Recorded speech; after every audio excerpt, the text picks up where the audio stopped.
ಕರುನಾಡಿಗೆ ನಮಸ್ಕಾರ. KSET 2025 paper number 1 unit ಕ್ರಮಾಂಕ 4 communication.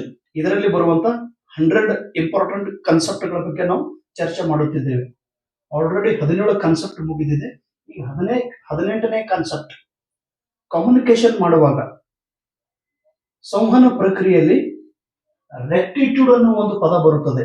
Rectitude means what? What is the meaning of rectitude in communication?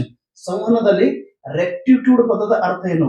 Rectitude ಎಂದರೆ moral correctness, ನೈತಿಕ ನಿಜ, ಸತ್ಯವಾದದ್ದು, ನೈತಿಕವಾಗಿ ಸತ್ಯವಾದದ್ದು, truth ನಾವು ಕರಿತೀವಿ. ಸಂವಹನ ಮಾಡುವಾಗ ಮಾತನಾಡುವಂತ ವ್ಯಕ್ತಿ ಸತ್ಯವನ್ನು ಮಾತನಾಡುತ್ತಿದ್ದರೆ ಆ ಕಮ್ಯುನಿಕೇಶನ್ ಇಫೆಕ್ಟಿವ್ ಆಗಿ ಇರುತ್ತದೆ, ಅದು ಪರಿಣಾಮಕಾರಿಯಾಗಿ ಇರುತ್ತದೆ. ರೆಕ್ಟಿಟ್ಯೂಡ್, ಮಾರಲ್ ಕರೆಕ್ಟ್ನೆಸ್ ಅಂತ ಕರಿತೀವಿ.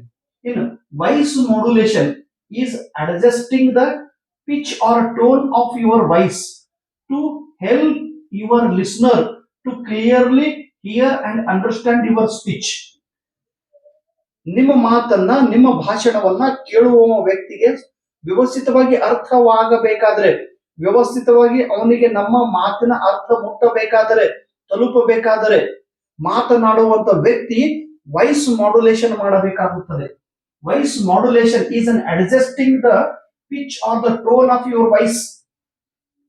ಟೋನ್ ನಾವೇನ್ ಸ್ವರ ಅಂತ ಕರಿತೀವಿ. ಮಾಡ್ಯುಲೇಷನ್ ಅಂದ್ರೆ ಸ್ವರ ಏರಿಳಿತ, ಸ್ವರದ ಏರಿಳಿತ. ಮಾತನಾಡುವಾಗ ಸ್ವರದ ಏರಿಳಿತ ಮಾಡುತ್ತಿದ್ದರೆ ಮಾತ್ರ ನಮ್ಮ ಮಾತಿನ ಅರ್ಥವು ಕೇಳುವವನಿಗೆ ವ್ಯವಸ್ಥಿತವಾಗಿ ಹೋಗಿ ಮುಟ್ಟುತ್ತದೆ, ತಲುಪುತ್ತದೆ.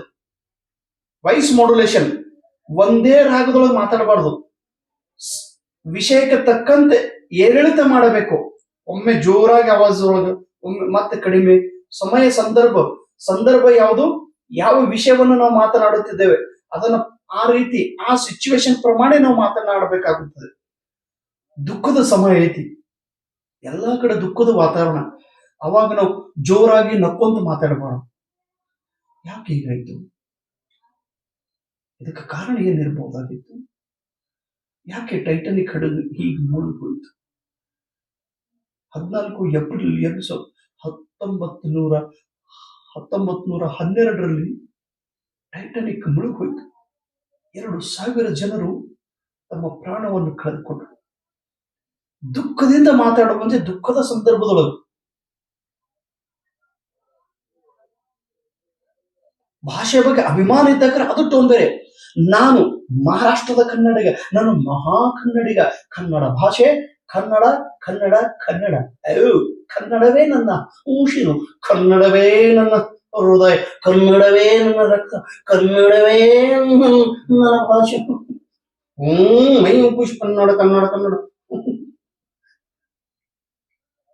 ವಿಷಯ, ಯಾವ ವಿಷಯ ಮಾತಾಡ್ತೀವಿ? ರಾಜಕೀಯ ವಿಷಯವೇ. ಬಂಧುಗಳೇ, ನಾಳೆಯಿಂದ 5 ಗ್ಯಾರಂಟಿಗಳು ಬಂದಾಗೋಗಿದೆ. ಕೆಸೆಟ್ ಪಾಸ್ ಆದವರಿಗೆ ಎಲ್ಲರಿಗೂ 1,1 ಲಕ್ಷ ರೂಪಾಯಿ ನಾಳೆ ಕೊಡುತ್ತಾರೆ. ಸಿದ್ದರಾಮಯ್ಯನವರು, ಅಯ್ಯೋ ನನ್ನ ರಾಜ. ವಾಯ್ಸ್ ಮಾಡ್ಯುಲೇಷನ್ ಏರಿಳಿತ ಮಾಡಿದ್ರೆ ನಮ್ಮ ಮಾತು ಕರೆಕ್ಟ್ ಆಗಿ ಅರ್ಥ ಆಗ್ತಾ ಇದೆ, ಇಲ್ಲಂದ್ರಿಲ್ಲ. ಸಿದ್ದೇಶ್ವರ ಮಹಾಸ್ವಾಮಿ ಸರ್ ಅದೇ ರೀತಿ, ನೋಡಪ್ಪ, ಮನುಷ್ಯ ಶಾಂತವಾಗಿ ಅಧ್ಯಯನ ಮಾಡಿದರೆ ತನ್ನ ಬದುಕು ಸುಂದರವಾಗುತ್ತದೆ. ಇಲ್ಲೇನ ಮಾಡಬೇಕು. ಇನ್ನು rapport development. Rapport development is a communication skill that focuses on building and maintaining human relationship through effective communication. ನೋಡ್ರಿ, rapport development is a communication skill. ಮಾತನಾಡುವಾಗ ಅಥವಾ ಮಾತಿನ ಕೌಶಲ್ಯದೊಳಗ ರ್ಯಾಪೋರ್ಟ್ ಡೆವಲಪ್ಮೆಂಟ್ ಅಂತ ಹೇಳಿದೆ. ರ್ಯಾಪೋರ್ಟ್ ಅಂದ್ರೆ ಒಂದು ಸಂಬಂಧ, ಅನ್ಯೋನ್ಯ ಸಂಬಂಧ, ಪ್ರೀತಿಯ ಸಂಬಂಧ, ಗೌರವದ ಸಂಬಂಧ, ಒಲುವಿನ ಒಂದು ಸಂಬಂಧ ಇದ್ದರೆ, ಮಾತನಾಡುವ ವ್ಯಕ್ತಿ ಒಲುವಿನ ಸಂಬಂಧ ಇದ್ದರೆ, ಅವಾಗ ಯಾವ ವ್ಯಕ್ತಿಯ ಜೊತೆಗೆ ನಾವು ಮಾತನಾಡುತ್ತೇವೆಯೋ ಆ ವ್ಯಕ್ತಿಯ ಜೊತೆಗೆ ಒಂದು ಹ್ಯೂಮನ್ ರಿಲೇಶನ್ಶಿಪ್ ಡೆವಲಪ್ಮೆಂಟ್ ಆಗುತ್ತದೆ. ಶಿಕ್ಷಕರು ವಿದ್ಯಾರ್ಥಿ ಜೊತೆಗೆ ಪ್ರೀತಿ, ಗೌರವದಿಂದ ಮಾತನಾಡುತ್ತಿದ್ದರೆ ವಿದ್ಯಾರ್ಥಿ ಮತ್ತು ಶಿಕ್ಷಕರ ನಡುವೆ ಒಂದು ಒಳ್ಳೆಯ ಹ್ಯೂಮನ್ ರಿಲೇಶನ್ಶಿಪ್ ಡೆವಲಪ್ಮೆಂಟ್ ಆಗುತ್ತದೆ. ಕೊನೆಯವರೆಗೂ ನಾವು ಆ ಗುರುಗಳನ್ನ ನೆನೆಸ್ತೀವಿ, ಆ ಗುರುಗಳಿಗೆ ನಾವು ರೆಸ್ಪೆಕ್ಟ್ ಕೊಡ್ತೀವಿ. ಈಗ ನಮ್ಗೆ ಜೋಶಿ ಸರ್ ಅವರು ನಮ್ಗೆ ಪಾಠ ಹೇಳಿದ್ರು 2001 ಅವ್ರ ಮನೆಗೆ ಹೋಗ್ತಿದ್ವಿ. ಬಹಳ ಗೌರವ, ಅವ್ರನ್ನ ವಿದ್ಯಾರ್ಥಿ ಅಂದ್ರೆ ಪ್ರೀತಿ ಗೌರವ, ನಮಗಂದ್ರೆ ಅವರಿಗೆ ಗೌರವ. ಒಂದು ಹ್ಯೂಮನ್ ರಿಲೇಶನ್ಶಿಪ್ ಡೆವಲಪ್ಮೆಂಟ್ ಆಗ್ತದೆ. ಇನ್ನೊಬ್ಬ ಇದ್ದ ಬೈದೇ ಬೈತಿದ್ ನಿಮ್ಮ ಮಾವು ಮತ್ತೆ ಕಲ್ಸೋದ್ ಕಡಿಮೆ ಬರೇ ಬೈಗಳು ಇರ್ಲಿ, ಬೇಗಳು ಬೈಯೋದು ದಪ್ಪ ತಪ್ಪ ತಪ್ಪ ಬನ್ನಾಗಿ ಬಿಡೋದು ರಿಲೇಶನ್ಶಿಪ್ ಡೆವಲಪ್ಮೆಂಟ್ ಆಗ್ತದೇನೋ ಏನೋ. Okay, next business transaction, salary, benefits and partnership deals happens through proper negotiation skill.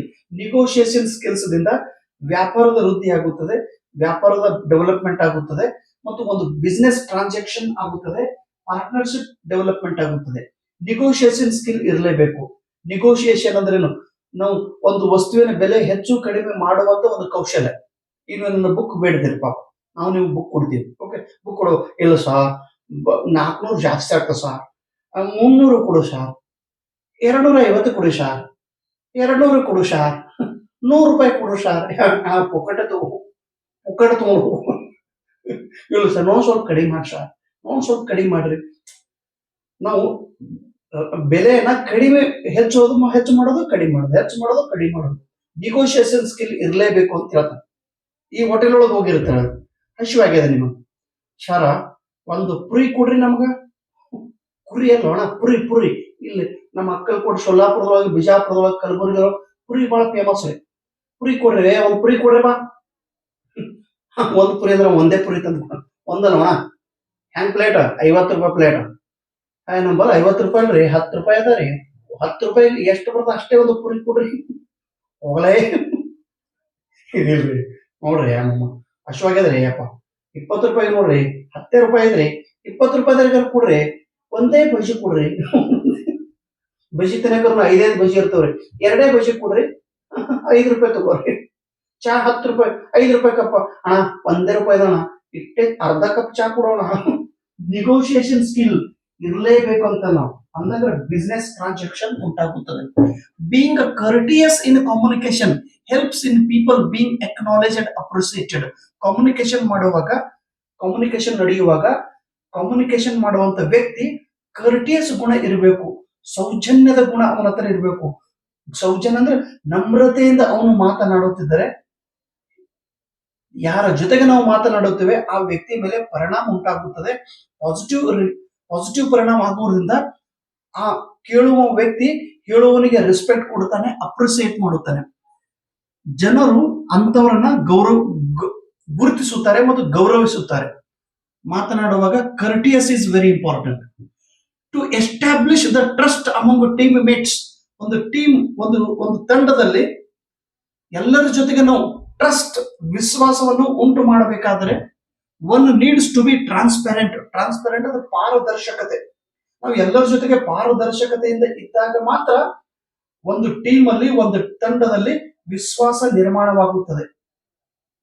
ತಂಡದ ಒಂದು ಟೀಮ್ ಇರ್ತದೆ. ಈ ಸ್ಕೂಲ್ ಇದು ಒಂದು ಟೀಮ್ ಇದ್ದಂಗೆ. ಸ್ಕೂಲ್ ಒಳಗೆ ನಾವೆಲ್ಲ ಟೀಚರ್ಸ್ ಇರ್ತೀವಿ, ನಮ್ಮ ಹೆಡ್ ಮಾಸ್ಟರ್ ಕಡೆ ಹೋಗ್ತೀವಿ.